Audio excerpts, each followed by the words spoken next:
You ever get the feeling there's a whole world of investing that's kind of hidden from view? A place where the really big returns are made, but only a handful of people have the key to get in? Well, you're right. And in this explainer, we're going to show you exactly what that key is and how to unlock the door. So let's just get right to it. Why? Why are the most promising startups, the next big things, basically unavailable to the average investor? The answer comes down to one single, incredibly powerful rule that literally splits the financial world in two. Think of it like this. On one hand, you've got the public markets. The stocks, bonds, and mutual funds we all hear about. They're out in the open, pretty transparent, and anyone can participate. But then there's the other side, the private markets. This is the exclusive club. It's where you invest in startups, venture capital, and private equity. It's often way more profitable, but it also operates in the shadows with way less public disclosure. And the bouncer at the door, the gatekeeper between these two worlds, is a legal status called the Accredited Investor. So how did this gate even get built? Well, the story is pretty fascinating, and it doesn't actually start with money. It starts with a legal idea about who the government needs to protect, and who, as the courts famously put it, can fend for themselves. It all kind of kicked off back in 1933, when the law first split investments into public or private. That created the basic divide. But the real game changer was this 1953 Supreme Court case involving the Ralston-Purina Company. That case hammered home the core idea that some investors are just sophisticated enough that they don't need the government holding their hand. It wasn't until much later, in 1982, that the SEC finally put a number on it and created the simple, wealth-based rules we still use today. And this right here, this is the crucial language from that landmark case.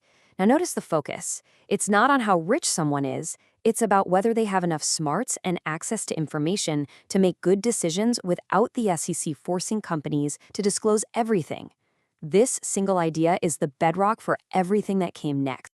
So that legal principle gave us the official definition of an accredited investor. Basically, it's someone the government presumes is financially savvy enough to handle the risks of these unregistered private investments. But how does the government measure that presumed sophistication? Well, for decades, it's been almost entirely about one thing: money. To get your golden ticket, you've got to pass one of two tests. First, there's the income test. You have to earn over $200,000 a year by yourself, or $300,000 with your spouse for the last 2 years in a row. Or there's the wealth test, a net worth of over $1 million. And this is super important, that $1 million can't include the value of your main home. That's it. That's the price of admission. Okay, now here is where the story takes a wild turn. Those dollar amounts, the 200 grand income, the $1 million net worth, they were set back in 1982. And they have never been adjusted for inflation, not once. Because of that, the number of American households that qualify has exploded by over 550%. It's not because we all suddenly became financial geniuses. It's just that 4 decades of inflation have totally warped the original purpose of the rule. So why does this matter so much? I mean, who cares? Well, you should, because being kept out of these private markets has a real, tangible economic cost. The best growth opportunities of our time are increasingly happening behind this wall. And the numbers don't lie. If you look at the 20-year average returns, U.S. private equity just crushed the S&P 500. We're talking nearly double the performance. Why? A huge part of it is that private investors get in on the ground floor. They capture that insane hypergrowth phase of a company long before it ever goes public.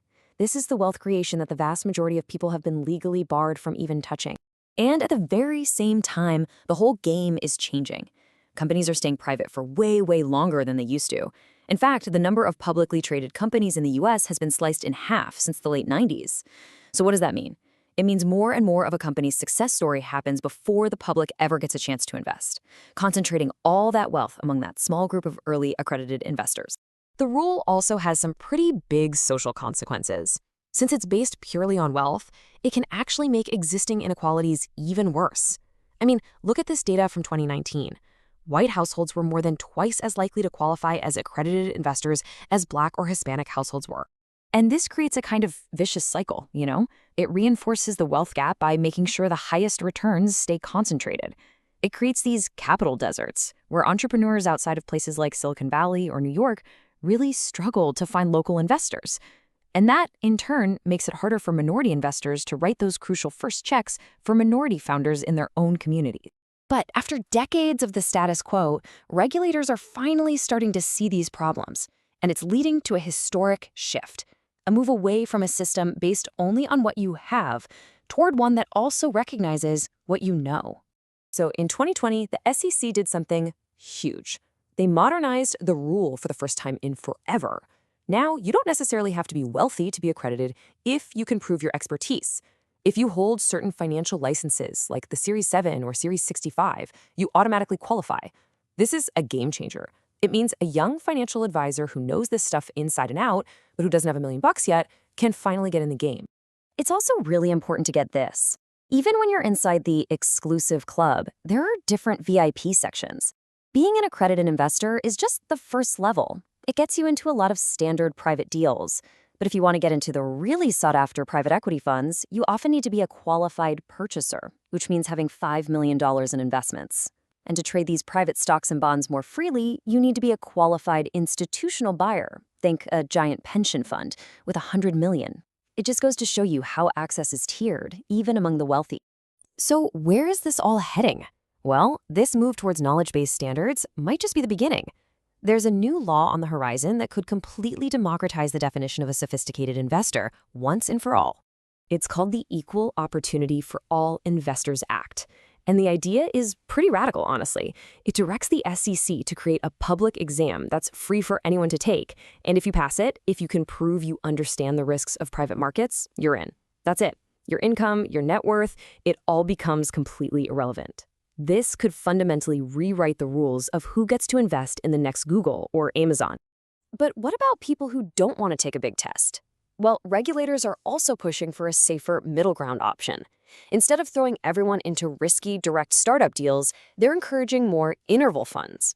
These are regulated funds open to everybody that invest in private assets but have way more protections, like audited financials and at least some opportunity to get your money out.